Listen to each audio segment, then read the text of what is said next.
Graciñas, buenas tardes. Sí, repito, y además especialmente satisfecha por repetir, y sí me gustaría darles las gracias por volver a su casa y darles las gracias por el importante trabajo que hacen como medio de comunicación, que ustedes pensarán que es obligado, y seguro que lo es, o no, por mi forma de ser, pero sí que, por ejemplo, ahora, querida Neus, citabas el trabajo de una de las redactoras de eldiario.es, de Laura Olías, acerca de un magnífico trabajo que hizo sobre el desarrollo, ¿no?, del impacto que está teniendo la reforma laboral ya en el corto plazo. Y, si me permiten, para estimular también la función que ustedes cumplen como mandato constitucional de informar de manera veraz, bueno, creo que es un buen ejemplo de cómo se debe de informar en nuestro país. Desde luego, creo que Laura, a modo, ¿no?, de vidas cotidianas, explicitaba algo que en una norma especialmente farragosa y técnica es difícil de comunicar. Yo sigo estando quizás un poco impactada por la incapacidad para llegar en su momento a los políticos y las políticas y que comprobaran y entendieran el alcance que tenía la norma, pero yo creo que ya ahora la norma habla por sí sola. Como decía mi querida ministra de Industria, voy por la calle y créanme, la gente joven, muchas mujeres me dicen sin hacer nada, me han hecho indefinida. Lo decía la ministra, 1 de cada 2 es un contrato indefinido, y aunque soy consciente de que queda muchísimo por mejorar en el mercado de trabajo, sin lugar a dudas, esto ya sirve para cambiar la vida de la gente. Y sí, quizás en la reflexión que hacíamos, no les voy a dar un dato porque no son ustedes ni forman parte de ninguna formación política, pero sí les anuncio que los datos de paro registrado, que son los que me competen a mí, de contratación y de protección social, se van a sorprender, querido Nacho, este mes, porque van a dar sorpresas, no solo, insisto, en la contratación indefinida, sino en los términos del paro en nuestro país. Ahora sí empiezo formalmente. Querida ministra de Industria, Comercio y Turismo, gracias al Museo Nacional, al Centro Nacional de Arte Reina Sofía, que nos acoge, les acoge hoy. Soy una apasionada del arte contemporáneo y, por tanto, es uno de los lugares favoritos, no solo por sus contenidos, sino también por lo que reporta, lo que transmite, y la magnífica pieza que siempre cito de la puerta principal, de un artista maravilloso, de Alberto, que, como saben, fue garantía y exposición en los tiempos pasados de nuestro país. Una pieza que admiro y que, desde luego, siempre recomiendo.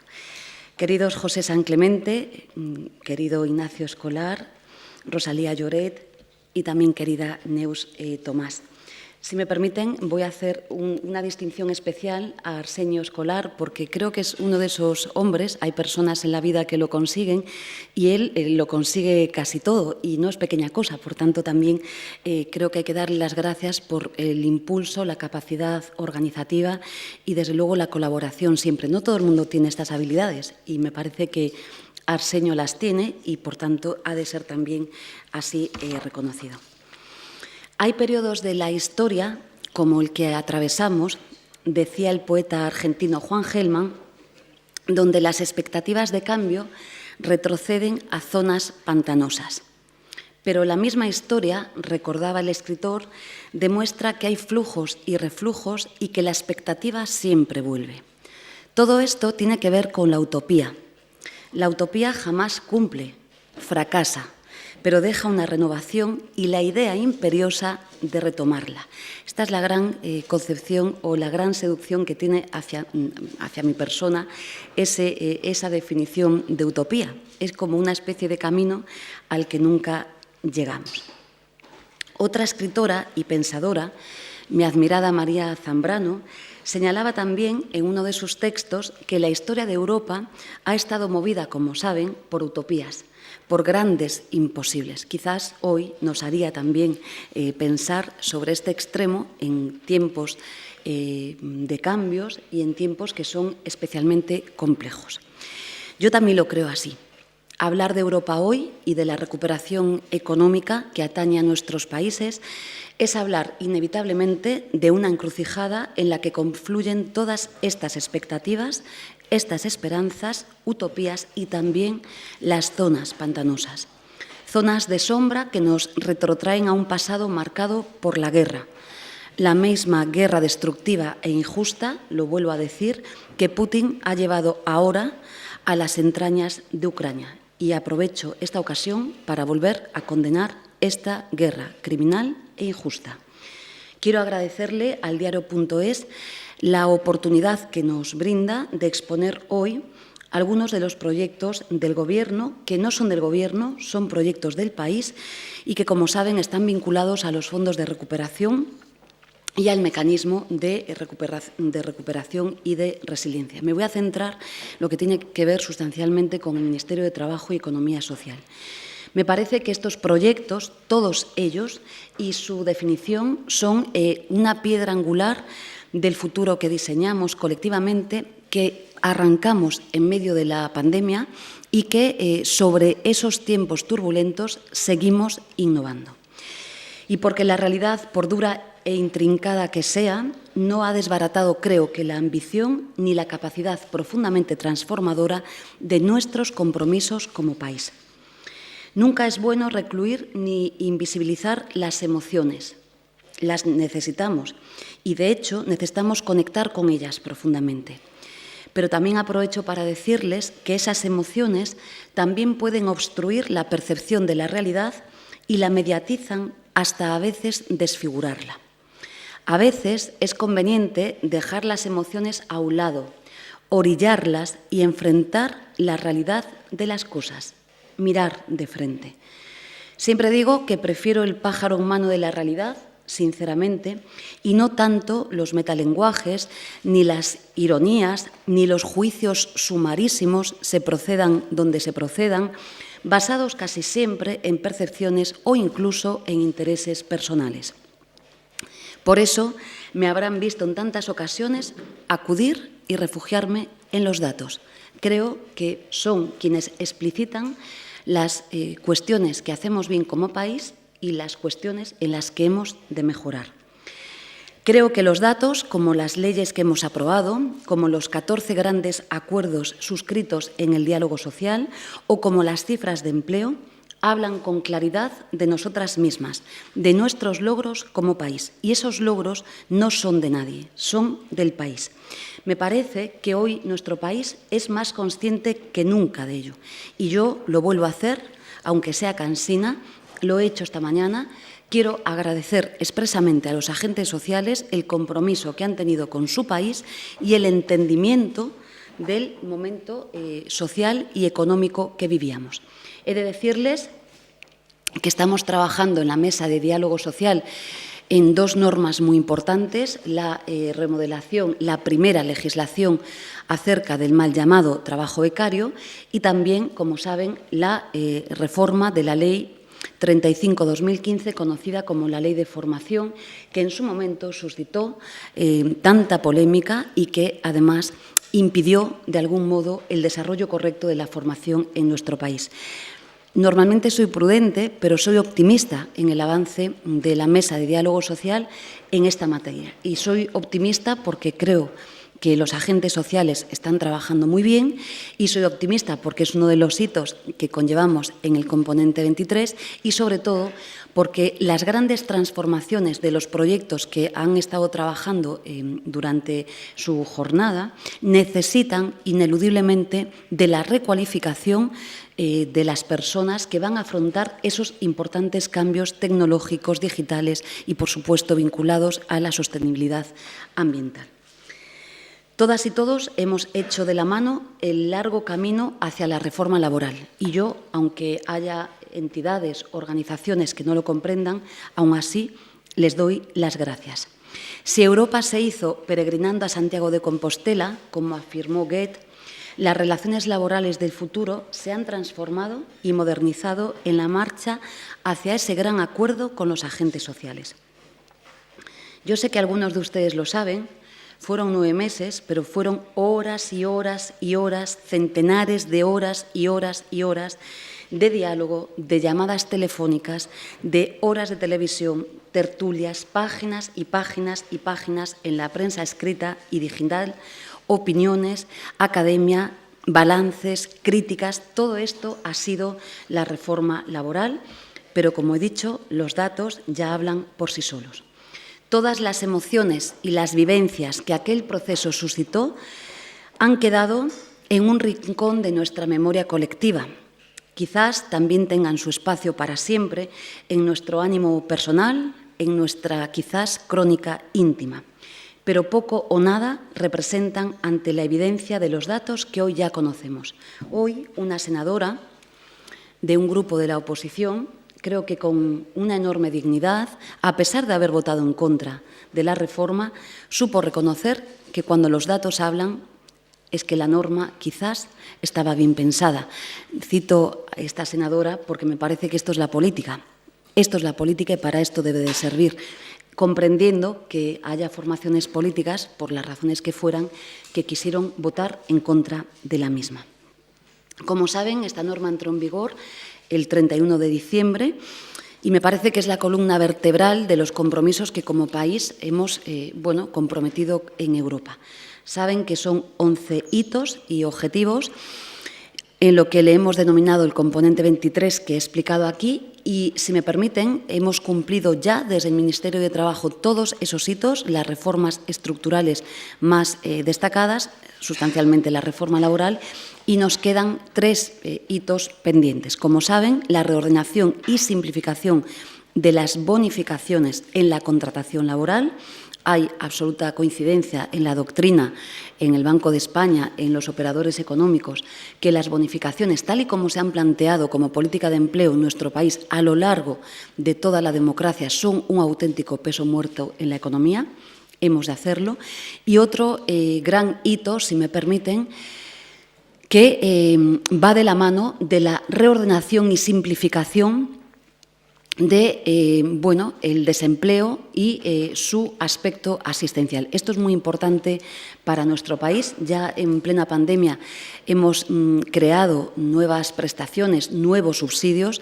Lo hicimos para los artistas, lo hicimos para las trabajadoras del hogar, lo hicimos corriendo para muchos colectivos, lo hicimos para aquellas personas que no tenían periodo de carencia. Lo hicimos por el bien común de nuestro país, pero ahora sí que toca, como va referido en el componente 23, normativizarlo, ordenarlo y, por supuesto, aprobarlo en el Congreso de los Diputados. Como saben, en ese plan se consignan las transformaciones del modelo productivo, del modelo laboral, industrial y energético que va a afrontar nuestro país durante los próximos años, promoviendo además, como saben, las prioridades digitales y ecológicas en el seno de la Unión Europea y quizás como principales prioridades de nuestro país. Pienso que hemos dado una respuesta contraria a la que se articuló en la anterior crisis financiera. Me parece que es una respuesta solidaria, en línea con una Europa más unida y más social, basada en diagnósticos solventes de la realidad y ajena a los ensayos austericidas y a la política de recortes de la pasada crisis. Siempre explicitamos que nuestro país ha tardado 10 años y 11 meses en salir. Es discutible si llegamos a salir o no de la crisis financiera, pero en todo caso hemos tardado más de 10 años sencillamente porque las recetas económicas y sociales dispensadas han sido absolutamente incorrectas. Han sido respuestas que contrajeron la economía, han sido respuestas basadas en la devaluación salarial, y es verdad que lo han conseguido, y han sido respuestas que han causado mucho dolor, que empobrecieron a las mayorías sociales y que, por tanto, también contrajeron la economía. Y esto fue lo que explicó que España, a diferencia de otros países, tardase tanto tiempo en salir de la crisis financiera.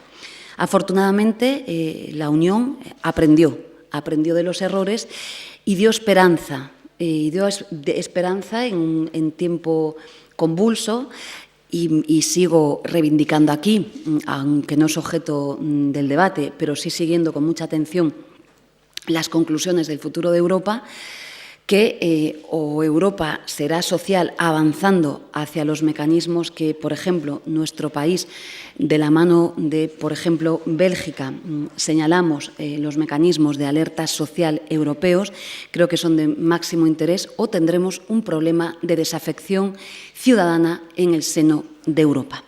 El mecanismo de alerta social europeo y lo que estamos trabajando, ya digo, esto partió de nuestro país, de la mano de Bélgica. Lo que queremos hacer, y ya estamos en ello, es sostener que de la misma manera que tenemos unos indicadores macroeconómicos y que se someten, ¿no?, a las recomendaciones que tienen que cumplir los países, que está muy bien, ¿no?, pero no solamente esto puede ser, lo que decimos es que tiene que haber unos indicadores sociales que sí, que también dirijan las acciones de los gobiernos. Es decir, ya sabemos que tenemos distancias en las configuraciones y los objetivos, por ejemplo, del Banco Central Europeo, ¿no? Siempre pongo el ejemplo entre la Reserva Federal Norteamericana, su objetivo es la creación de empleo. La nuestra en Europa no es esta, la nuestra es la inflación. Esto, como comprenderán, yo sigo soñando que se cambie porque nos va a permitir una mirada diferente, pero creo también, igual que muchos de mis colegas del mundo del trabajo en el seno de la Comisión, que sería muy interesante que los indicadores que convengamos sean de carácter social. Me pregunto muchas veces por qué, si un país tiene una tasa muy elevada de pobreza infantil, ¿por qué no podemos hacer una recomendación por país para que ese país, Estado miembro, modifique sus políticas públicas y las vea cambiadas? Bueno, yo creo que esto suscita, desde luego, una reflexión profunda. No soy ingenua, de hecho nos está costando mucho, pero quiero agradecer en este foro el apoyo que ha prestado el comisario Schmit a esta propuesta y desde luego seguiremos trabajando desde el Gobierno de España junto con los aliados en esta materia para que seamos capaces de cumplirlo. No es menor. No es lo mismo que solamente le pidamos a los Estados miembros acciones vinculadas a los grandes números macroeconómicos que a aspectos de naturaleza social. Y también pedimos, con absoluta honestidad, que el EPSCO, es decir, las reuniones de los ministros y ministras de Trabajo, tengan el mismo rol, el mismo papel que juega el ECOFIN. Además, desde la convicción de que debemos de caminar juntos y juntas. Me parece que lo hemos demostrado en la gestión de esta pandemia en el seno de la Comisión, lo hemos demostrado en el interior de cada uno de nuestros países y más allá de esa rebeldía permanente del ECOFIN, creo que suscitaría mucho interés y, sobre todo, en tiempos turbulentos de no tener que elegir entre Macron y Le Pen, sería bueno que afectemos a la ciudadanía europea a las realidades de una Europa que, insisto, ha de ser social.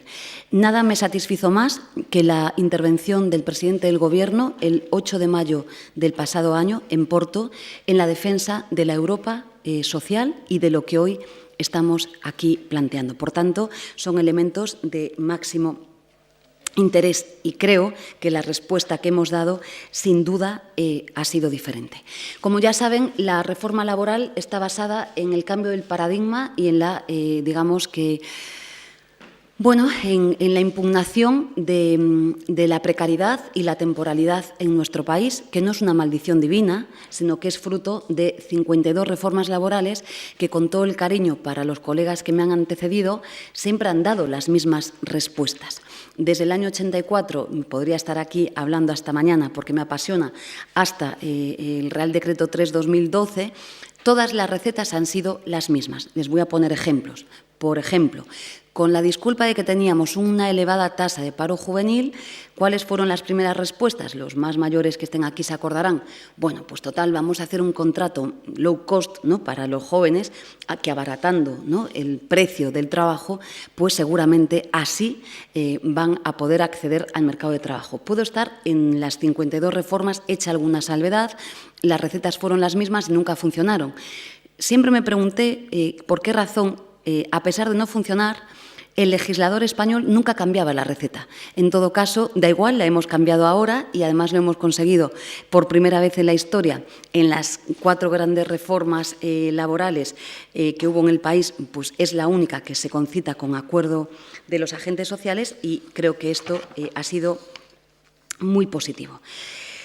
Quiero decirles que, bueno, esta semana, ¿no?, al hilo de lo que estamos haciendo, conocíamos el informe de la agencia tripartita Eurofound para el 21, Vivir y Trabajar en Europa, en el que sí me quiero detener.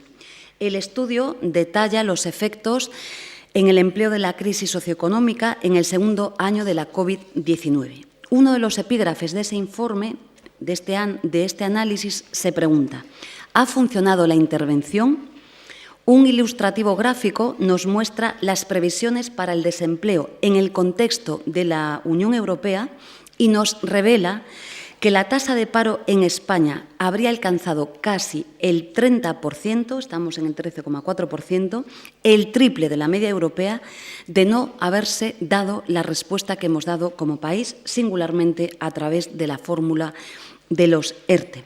Ese mecanismo de flexibilidad interna, que ahora ya es suyo, está en el artículo 47 y 47 bis del Estatuto de los Trabajadores, con el mecanismo RED, y que también va a permitir ya en España ser europeos y nunca más tener que despedir cuando tengamos azotes o crisis coyunturales. Está la ministra de Industria, lo sabe perfectamente, que hay sectores en los que, por desgracia, de manera coyuntural vamos a tener crisis y, desde luego, la receta tiene que ser no despedir, mantener el empleo y acudir justamente a esta fórmula. No me extiendo porque lo conocen.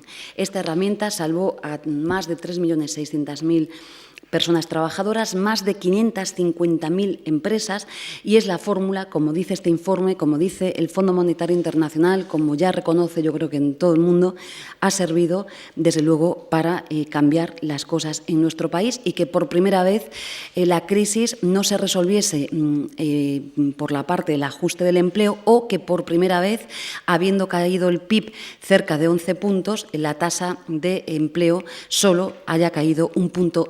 Es lo único que lo explica desde la racionalidad social y económica. Creo que de encontrarnos en la situación que describe este análisis, o incluso si recuerdan las previsiones de paro que había hecho en su momento el Fondo Monetario Internacional, el Banco de España, que tuvo que corregir, desde luego sí se hubieran producido. Pudimos, creo que, darle la vuelta a las previsiones. Y hoy, 4 meses después de la entrada en vigor de la reforma, a pesar de que una parte sustancial de la misma solo lleva apenas un mes de vigencia y, como saben, la gran clave de la que nos está hablando de la reforma es la expulsión del ordenamiento jurídico de un contrato, el contrato por obra y servicio determinado, que nos acompaña desde el franquismo en nuestro país.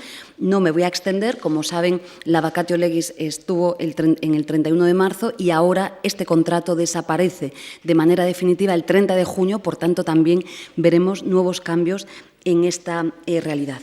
Los datos hablan por sí solos. 1 de cada 2 contratos son indefinidos.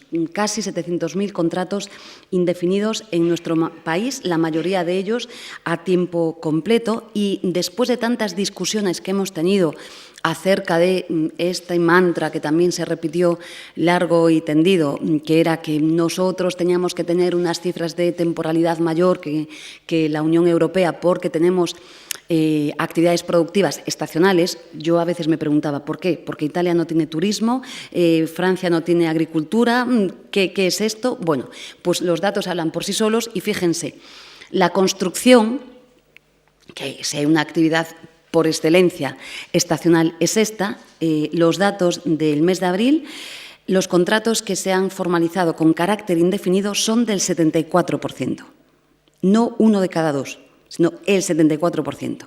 La agricultura, que tanto se discutió, es del 50%.